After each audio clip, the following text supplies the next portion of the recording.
With the arrival of the Squid Games event, we have the entirety of Season 1 at our disposal as well as the base game. So I feel like now's a good time for me to be able to get my review out of the game. Now I have about 170 hours into Zombies, which is what this video is going to be focused on. Roughly 120 in multiplayer, which will be the next one.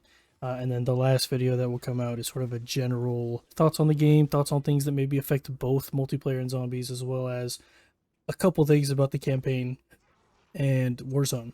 With that said, let's hop right into this video. I'm going to start out with the maps. Now, first off, we have Liberty Falls. The purpose of this map was to be a casual map, and I think that it fulfilled that purpose spectacularly. It is a very fun map. It's a very easy map. Just hop in with some friends, chill, maybe run the Easter egg a few times, but it's very good at what it's made to do. I've seen a lot of people complain that about the feel of the map. It doesn't have a zombies feel to it. And I don't necessarily agree. I think the tone of the map is supposed to be like fresh outbreak, and I think that it does that very well. I think it's an interesting thing to explore. It might not be all that interesting for long time fans of the series. You got to see all the crazy stuff in the Aether storyline and Chaos storyline, but I think it's interesting nonetheless. The Easter egg is pretty straightforward and it was a lot of fun to figure out. I've ran it a few times now. I would say the replayability isn't as good as the other maps, but again, that's because it's supposed to be a casual map. But you're in a cramped room with a lot of zombies coming through, especially on the higher rounds when you have more people in your party. It gets really crazy in there. You have to have coordination to all be going the same way, otherwise you're gonna mess each other's train up, and that can easily lead to death. It's just because it's easier than the others doesn't mean it's easy period to everybody. I think it's a nice introductory challenge for what the future boss fights are. The side Easter eggs on this map are pretty decent. I really like the bowling alley one. It's a lot of fun competing with your friends, seeing who can get the best score. There's also the vault side Easter egg, which I think could probably be a little more rewarding. There's times where I go in there and use like a pretty high key, and I don't get anything out of the vaults, which kind of feels bad. I'm not saying that it needs to drop like aether crystals or anything, but maybe just a little bit more rewarding would be pretty cool. Probably the one that's used the most is Zombie Head up on the steeple of the church. If you blow it up, it will eventually drop an Aether tool. And if you let it go till around 10, it'll be a free blue upgrade. And getting free upgrades is always nice. Probably the craziest one is the Aetherella one, where you can collect all of the Aetherella action figures and it will turn you into Aetherella. Seeing people become Aetherella in the boss fight was probably one of the craziest things that I had seen for Liberty Falls. Probably the second most used one is the Deadshot side Easter egg, being able to get that perk early, not having to wait for the Wonder Fizz. It's a fantastic side Easter egg. As for the Wonder Weapon, the Jet Gun feels really good to use. Even without packet punching it, it feels really good. And it's obviously still used in the high rounding strategy, so it's good for a very long time. It just chews through zombies. There is a drawback where you have to make sure you pace your shots, otherwise you're going to be kind of screwed, but I think it feels really good to use. Now on to Terminus. Terminus is probably the one that I played the least, and that's probably because the first time I did the Easter egg on that map, I was very confused about the layout of it.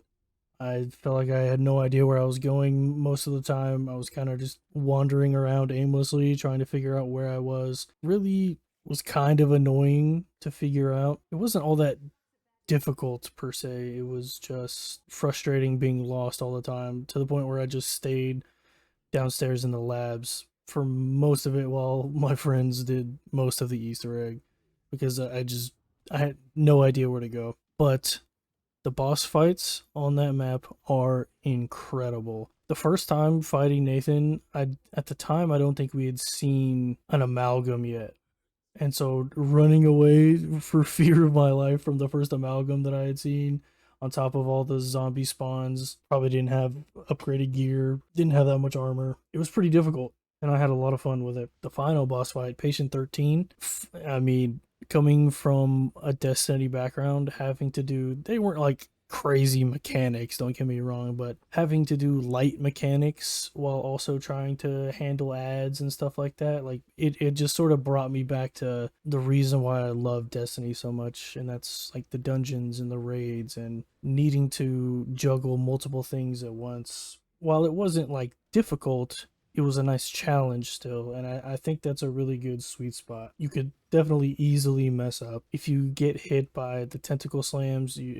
You're pretty much done. The tentacles all in the back shooting the poison everywhere you go. If you get caught in the water and there's zombies swarming the ladder while you're getting hit with the poison spray, that's pretty bad. But all in all, it was a really fun boss fight with light mechanics. Felt really rewarding to do. I've done it several times now. I think I've done the Terminus Easter egg more than I've done Liberty Falls at this point. And I did it solo for the first time recently, and woo, man, I thought it was somewhat difficult in a party. I encourage you to try it by yourself if you haven't. It's a lot of fun. It's a really good challenge. The side Easter eggs on that map, I really haven't interacted with a lot. I've really only seen people do them.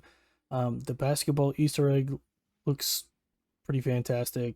Really nice way to get a bunch of money really early. There's the boat Easter egg, which I really need to do that one because that one looks like a lot of fun. I think they just recently fixed it, if I'm not mistaken. So I need to go and do that. The armory on Terminus, for some reason, feels a little better than the one on Liberty Falls. Like I feel like I was constantly getting weapon drops. Now whether the weapons were good weapons or not is debatable, but there were at least drops, and I got purple Aether tools. It just felt a lot better on Terminus than it does in Liberty Falls. So I think they could probably tweak Liberty Falls to be more like Terminus. I feel like Terminus has a really good balance. You can also find a shovel and you can dig up dirt mounds to find some pretty cool stuff. I enjoyed searching around for that kind of stuff. You can also unlock a stuffed animal companion that can revive you if you go down. Pretty sick. I also saw recently that there was something with fish, like if you're throwing grenades into the water, and you can kill fish and they'll give you like points, and I think somebody even got perks out of it. And there's also one that you can, like, I guess take to a kitchen or something and cook up for Peck to get your money back for solving the Easter egg if you decided to pay Peck instead of just figuring it out yourself, which I don't blame you. I was pretty confused staring at those whiteboards, but once I understood how to read everything, it was pretty simple. There's also that like cursed pirate amulet or whatever that gives you permanent double points, but I think you lose points every time you take damage or something. That one's pretty sick too. So yeah, definitely have the least amount of time played on Terminus, but I think it's packed with a lot of really cool stuff. It was just really frustrating at the beginning trying to learn how everything was connected and the routes to take. And finally, we have Citadelle Des Morts. Easily the most playtime I have on any map. This was also the first map that I got to participate in the Easter egg hunt day one. Got to figure out exactly how to solve it without any help from any outside sources. And it was a lot of fun. It reminded me a lot of day one raiding in Destiny 2 and Destiny. And man, I've just had a blast with this map. The Easter egg itself and building all the swords, always felt amazing to be able to figure out that next step. The side Easter eggs on this map, whether it's the point well where you can split, I think you can get up to like 40,000 points for each player just by putting 10,000 in, then popping a double points and a profit share. I think that goes up to 40k. Or my personal favorite, you can become a bartender to get PhD Flopper early. That's one of the most wild side Easter eggs that I've seen, and it was so much fun. I feel like there's still a lot more that we haven't figured out, and I'm excited to see what sort of things we can figure out on this map in the future. The boss fight of this map was incredible.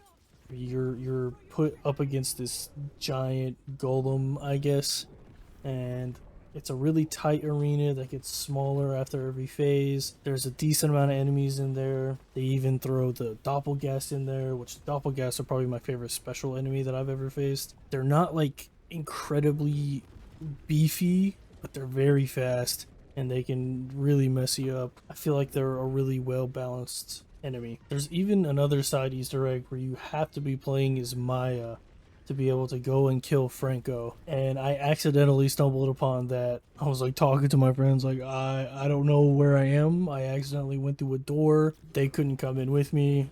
And so obviously you have to do it by yourself. It wasn't too difficult or anything, but it was a really nice touch having Maya get revenge on Franco. It's been really fun playing the map over and over again and trying to optimize it every time you go. So whenever you're running the Easter egg in the future, you can get it done faster and faster. Try to get it on lower rounds. But I also kind of want to try it on like a higher round, like around 50 clear or something. I think there's an achievement to do the Easter eggs for every map on around 50 plus. Definitely want to try to do those because honestly all these Easter eggs are great. The Citadel boss fight, I think the Terminus one is still a little better just because of the spectacle of it and like how much is going on all at once. But the Citadel is not far behind at all. The swords feel very fun to build. They feel very fun to use. I know sort of in the later rounds that they fall off, but if you're hanging, you know, around 1 to 50 in that general range, I think they feel really good. I know they recently got buffed too, so they feel even better. The slight nerf to the line sword honestly does not feel all that bad. I mean, you lost 1% armor, which you really can't tell at all. I think the fire sword is probably the one that I've used the least. They recently buffed it to where now it can use napalm burst augments, which I think will make it a lot better because it just sort of felt, it wasn't weak, but it just didn't feel interesting to use compared to the other swords. The void sword is correct. I haven't gotten to use that one a whole lot because my friend usually grabs that one and I usually grab the light sword. The few times that I have used it, it feels really good to use. The building process for all of them, I think really the void one is the only one that is maybe just a tad bit annoying just because you have to either memorize or look up what bone matches which symbol and all that kind of stuff, and then you have to sort of wait till the orbs drop in the portal and that kind of stuff. But most of them feel pretty fun to unlock. Same with the scrolls. The scrolls themselves feel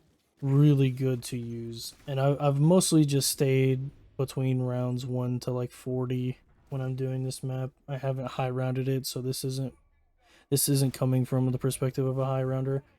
This is more just a 1 to 30 experience kind of thing. The scrolls feel really good to use, especially the healing scroll. Being able to just get a ton of healing at the snap of a finger feels really good. Being able to get stuns off or ignite or teleport a bunch of enemies, they feel unique and they feel strong to use. They feel like a good tactical. Is it gonna replace Casimir or a monkey bomb? Maybe not.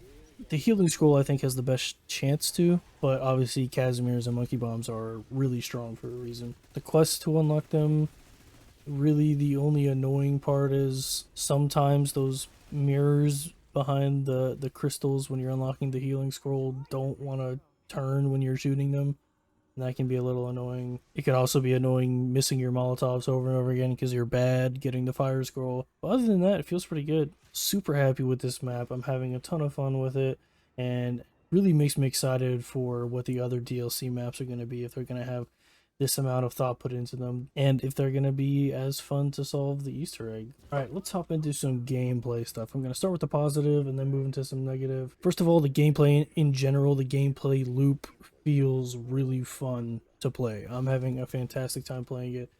If I wasn't grinding the Warzone camo, I would 100% be playing a lot more zombies, but your boys gotta grind. They recently made a change to the mangler spam. I think that feels really good. You're not just getting overrun by manglers as soon as around 30 hits anymore.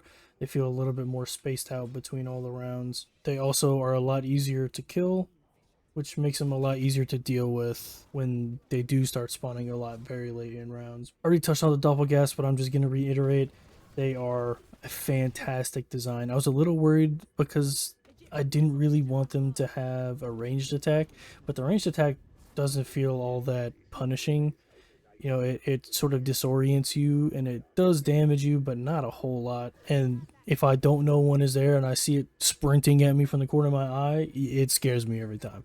I think they're fantastically designed enemies. I know a lot of people don't like the plating mechanic. They say it just reminds them of Warzone. I understand that. I really don't mind plating if I'm being honest. I also wouldn't mind if they reverted it to what Cold War did, where when you pick up the plates, it just automatically goes into your armor. But I do also sort of like the ability to choose when I plate, so I'm not picking up a whole armor plate and it's automatically going in for just one hit. I can sort of wait until my armor gets down a little lower and then plate up, and those plates have more value. Gobblegums feel really cool to use. It's pretty dope, like picking and choosing which pack you're going to bring in with you based on what you're going to be accomplishing in that session. It's a pretty cool aspect of build crafting. And then there's also the RNG of actually getting the gums, though that isn't, terribly hard. Although sometimes it just refuses to give you that killjoy for whatever reason, but I digress. There are a couple things that I would change about Gobblegums, but I'll get to that in the next section. The ability to split door buys is phenomenal. I don't think they had that in Cold War. I don't remember. I honestly didn't play zombies with friends that much in Cold War, but the ability to split costs is fantastic. And also you can see how much people are spending on doors, or how many door buys people participated in, and see who's actually the one not spending their money like everybody else. Jeffrey. The last part I'm going to talk about is the augments.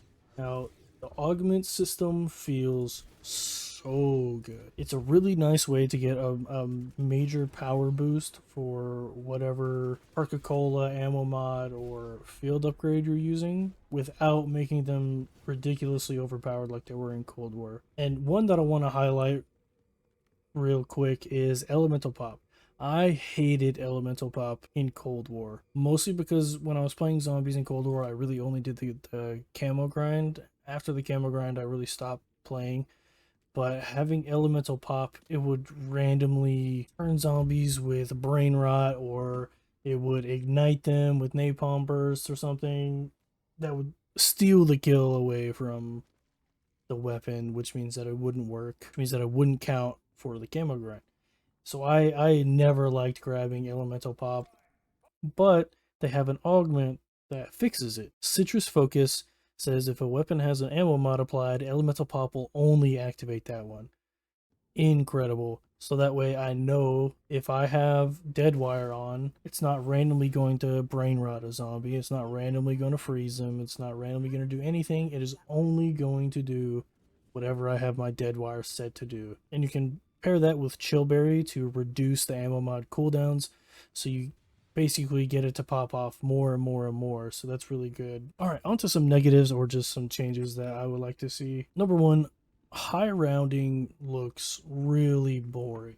The strategies used just do not appeal to me at all. And I was actually kind of thinking of high rounding, because originally what I thought high rounding was like getting to round 100. And I quickly learned that that is not what high rounding means. It really depends on the game. But with Cold War and also this game, high rounding is a lot more than 100. And watching the different strategies used, maybe I'll do it just to say that I did it, but it really doesn't look all that fun. So I don't know if I'm going to do it or not. I would like to see weapon buffs to be able to be competitive, so I'm not just having to spam mangler injections or traps and stuff like that. Which rolls into the next point, that bullet weapon balance after, I would say, round 30 really sucks. It feels bad investing into these weapons in round 1 through 30 just for them to fall off a cliff monumentally.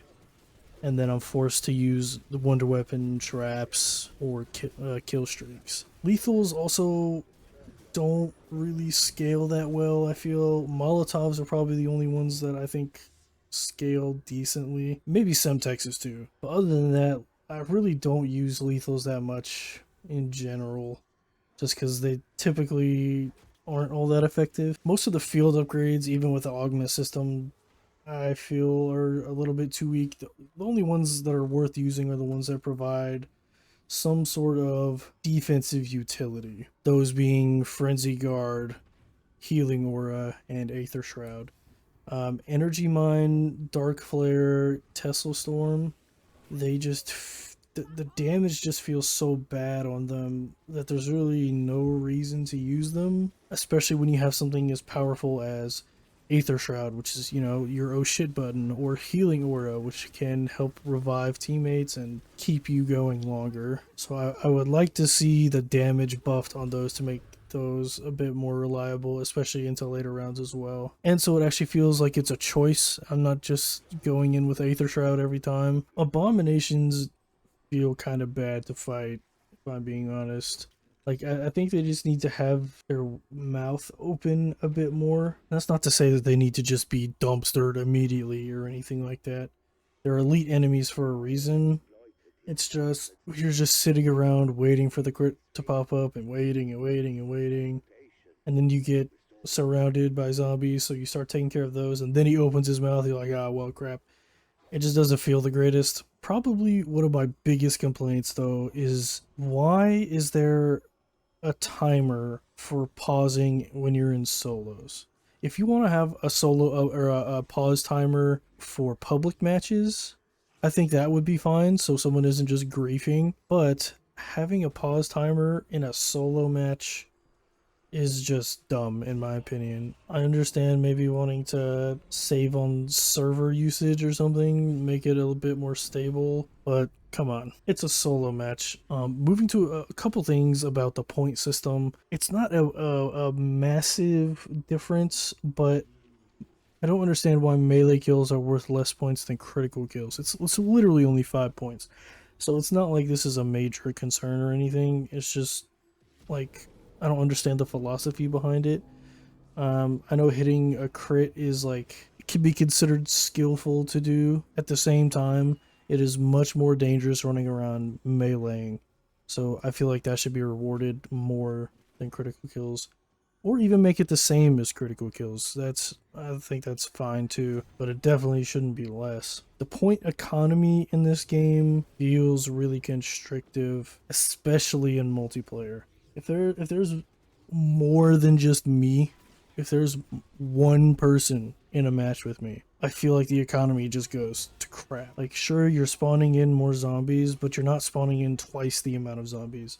So I'm losing points, which means it takes even longer to be able to unlock doors. It takes longer to pack a punch, to get armor, to get perks. All of it just takes so much longer. And not only that, you really only have enough points to upgrade one weapon before bullet weapons fall off a cliff anyways. So I would like to see the point system changed. Maybe not back to how it originally was, because I saw an interview where the game director said they didn't want a wrong way to kill zombies, which is fine. I understand that. I would agree with that.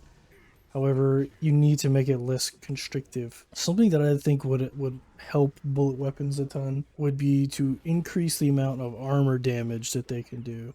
Because especially when you get into the higher rounds, armor is like most of the zombies that you're fighting. So being able to tear through that armor faster, which there is an augment on Deadshot that allows you to do more armor damage, and that's usually the one that I use. But doing more damage would allow them to allow bullet weapons to stay relevant longer. Next, I got some things about gobblegums. Something I don't understand is whimsicals are meant to be like just fun, stupid things like zombies farting. There's no gravity, or they have the Christmas decorations on them, which are perfectly fine. It's a lot of fun, and I think it's nice to be able to have fun sort of gobblegums in there to switch up the gameplay every now and then and just have fun, which is what the game is supposed to be in general. But what I don't understand is why whimsicals are single use only. If they're not really gameplay altering, they don't make you stronger, it's purely just for fun and stupidity, why do we need to earn multiple? Because earning a whimsical instead of a legendary or a ultra when you're earning gobblegums at high rounds or higher rounds feels pretty bad. I have 35 indigestion and 33 Newtonian negations, and I only have 3 holiday cheers.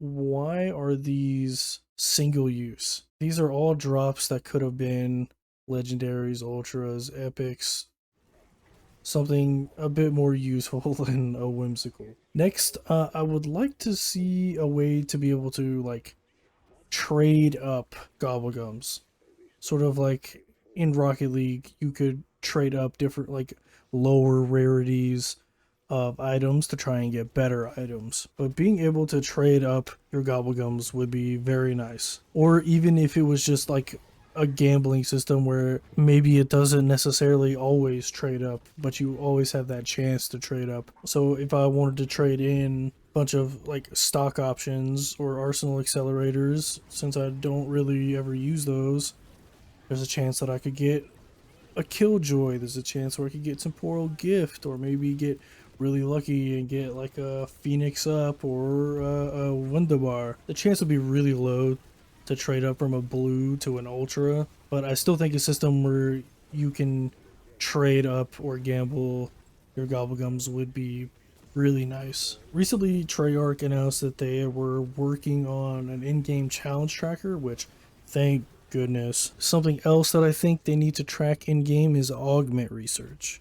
Once you've got everything researched, it's, you know, not as serious, but being able to see where you are in your augment research in game, I think, is very crucial. And being able to set which augment you want to research next, sort of like they have in the armory system, where you can set, hey, I want to work towards this, and then I want to do this, and then this one. So being able to set the order in which you research the augments, and also being able to track that in game so you can see exactly which one you're researching at that time would be really nice. All right, well, that's going to wrap it up for the zombies video. If there's something in here that wasn't mentioned, it might be because it's something that I think multiplayer and zombies share, and that'll be in the last video. But feel free to leave your concerns and your opinions about anything that I've said or anything that I missed in the comments. This game definitely isn't perfect, but I think it has a really good base in which it can grow off of, and I'm really hoping that Treyarch are able to continue to build off this momentum that they've gained off of Citadelle Des Morts. I've seen what like the leaks and the rumors are for the next maps, like Janus Towers, Dig Site, and the Mansion, and they all look really exciting. So I'm really excited to hop into those. I also think I'm going to go back into the Cold War Easter eggs because I haven't done any of those. Probably do the Vanguard Easter eggs, and recently I also bought Black Ops 3 and the Zombies Chronicle edition because it was on sale. So I might end up going back and doing those two just so I can experience, you know, the OG experience and sort of educate myself. But I appreciate everybody sticking around. I appreciate all the love on the previous videos. I'm having a lot of fun doing what I'm doing, and I will catch you all in the multiplayer video. Peace!